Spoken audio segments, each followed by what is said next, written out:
Hello again at EASD TV. You'll see that our sofas now are full, and that's because we wanted to bring you a global perspective of diabetes. So I want to introduce you to people from a range of countries. Let me start with Javier Farias from Argentina, then Leonardo Mancillas from Mexico, Abdul Basit from Pakistan, and Prasad Katulanda from Sri Lanka. So Prasad, let's start with you. What are the big issues with diabetes in Sri Lanka? Actually, the biggest issue is the sheer numbers and the rate of at which diabetes is increasing. Where about 2006, the adult population diabetes was 10%, and by now it has come to 20%, doubled within just more than about a decade. So, and the pre-diabetes also similarly has doubled. So the sheer numbers are the biggest problem we see at the moment. Let's ask you all what the numbers are in your country. In our country, the prevalence is now 26%. With impaired hyperglycemia, another 14%. It makes 40% of the population have problem with diabetes one way or the other. So it's 33 million people with diabetes in Pakistan. That is astonishing numbers. Xavier? In Argentina, it's 12% of prevalence in diabetes. This was an increase, maybe the 5% in the 2019 for the 2005. And this was for increasing obesity. There was an increase in 75% in obesity in the last 15 years in Argentina. Leonardo? Well, our scenario is not very different from other geographies. We have 16% of people living with diabetes. And in addition to that, we have 20% of the population, of the adult population in Mexico, living with pre-diabetes. 70% of adult population is living with either overweight or obesity in Mexico. So there is also an incoming and growing number of people who will be joining our population living with the disease. And we have a lot of opportunities there to prevent. So you all have a problem with people who are undiagnosed. You have an increasing number of people with type 2. How about type 1? Actually, in our part of the world, particularly South Asia, type 1 is increasing, but is not as high as type 2.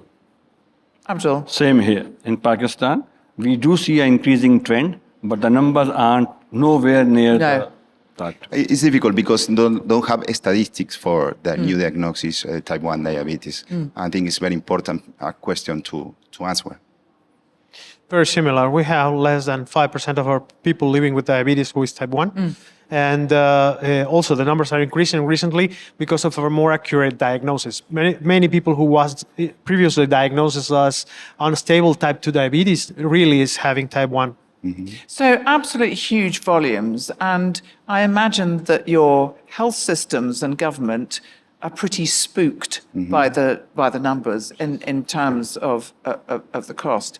And what's the reaction of government to diabetes in your country? Abdul, let's start with you on that. We have so kind of motivated the government now that put diabetes and NCDs on the agenda, which hasn't been there in the past. Thanks to IDF, thanks to EASD with their advocacy groups and the meetings, etc., and WHO. So these stakeholders have played their role. So now at present, as we speak, currently we have got a concept paper floated in the government to have a grant, at least for screening of people with diabetes. That's the start with people with diabetes in Pakistan. We do have management at a public sector government hospitals, but 20% or less than 20% of the people go to the government hospitals for medical services. So 80% is out of the pocket expenses, which is pretty tough for the public. Yeah.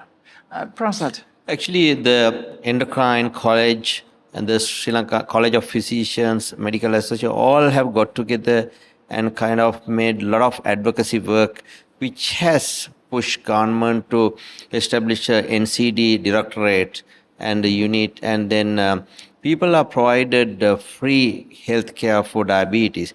But again, there are a lot of challenges because the state of the art, the new evidence-based medications are not available for everybody in the free healthcare sector. And also screening for complications like microalbuminuria, although available, but they are sparsely available, and so we need a lot of resources to manage this epidemic of diabetes as well as the complications. Leonardo, how is the Mexican government tackling this? Well, the burden of disease from the spectrum of diabetes, obesity, and its complications is huge. So the Mexican government has declared an epidemiologic emergency and allocated resources to cover for expenses directly related to obesity and diabetes. And of course, there are not enough resources. We have new medications, we have new resources that are not necessarily reaching our population. We have a shortage of access to those medications, and of course, we have a shortage of human resources dedicated to treat diabetes. We, as a society, the Mexican Society of Endocrinology, are of course advocating for allocating more resources and optimizing whatever we have to make this more democratic and make more people being able to access. Xavier, what about Argentina? In Argentina, we have some laws for diabetic patients, and this law cover some medication, not all the medication, but the new technologies and the new drugs is difficult to cover. The government in general make the topic of education more important. They have some campaign for educators and for new guidelines to do new things, and these are the more important campaign in our government. So prevention on a population level is critically important in your countries. Yes. And how is that? You talk about educators, but there's also other things like, I think I'm right in saying, in Mexico, do you have a fizzy drink tax? You have a sugary drink tax? Yes, it was implemented a few years ago. It's not necessarily reducing the consumption of sugar drinks. However, people is more aware of what nutrition means in their health. Part of those resources are being allocated to prevention, but not necessarily everything. We still need to do a lot of public policy changes to make those resources being available for prevention. Yes, it was extraordinary because the UK also has a sugary drink policy. And actually what happened was they were threatened, the manufacturers, with having a surcharge on their drinks if they were over a certain percentage of sugar. And what they all did was they reformulated their drinks. And nobody knew there was less sugar in them. And they still drank them. But it was kind of by stealth. And that was an important learning for us. What other population measures taking? Abdul? We in Pakistan also managed to get this sugary drink taxed more and higher. And so was cigarettes also taxed higher, because we believe that cigarette also plays a role in diabetes and NCDs. We have a very active campaign for breastfeeding, because we believe, and the data suggests, that those who are not breastfed, they get prone to diabetes. So we are creating awareness for birth weights, because healthy mothers, if they deliver healthy babies, those babies are less prone or programmed for diabetes. These are all preventive programs. Finally, what we have done is developed a risk score, which is taking 30 seconds to find your own risk, whether you are diabetic or not. And we are disseminating it through all platforms, multiple stakeholders, through media, etc. This is a risk score as Finland or Germany or Australia have developed their risk scores. And this is, we are finding, very fruitful and practical for general public and community to be aware of their risk score and to go for preventive measures. Actually, the government as well as the endocrine fraternity, physicians, general physicians, everybody is trying to do a lot of work in education and prevention. But I think there's a very important necessity for a formal national diabetes prevention program, given the magnitude of the problem. So this is what we are kind of urging the governments to adopt a national level, huge program, which is costly, but it will be worth manage rather than managing, people with diabetes and the complications. Yeah, and as I've said, the government tend to be spooked by it because they've suddenly realised Yeah, what the financial definitely. implications are. What about access to technology? How difficult is that? Xavier? It's very difficult in our country because they have an issue with the money, and I think it's very important to do some recommendations in health and not only in technology in our countries. We need to more food recommendation, exercise, and in our country it's very difficult because some people don't have time because work a lot, and for the reason I think that the recommendation or campaigns in the government are very important. How about in Mexico? We have a spectrum of access that goes from only out of pocket to third-party coverage, third payers, or government support. And of course, the access is very differentiated amongst those groups. The out-of-pocket or the third-party coverage is, of course, better covered than the public access. And we need to be innovative there and probably find coverage that is partially covered by the government, by the third payers, and somehow make access easier for patients. We have the technology, we have the approvals, we have the access. We are very close to a first world country like the United States. We have everything there, and we and our patients deserve the access to those technologies. And again, it's the health economics, isn't it? Yeah. If you don't implement the technologies, then actually you face far greater costs down the line. How about for you, Abdul? We have the same problem with disparity. So the rich can have everything, for example, and there is everything available as far as technology also is concerned. But for the poorer, the masses, even the simple medicines aren't there. So we have to fight on every front. So we are developing charity clinics for primary care, and we believe that primary care has to be strengthened for management of diabetes for 33 million people. At the same time, when it comes to technology, in Pakistan there are 100 million mobile users.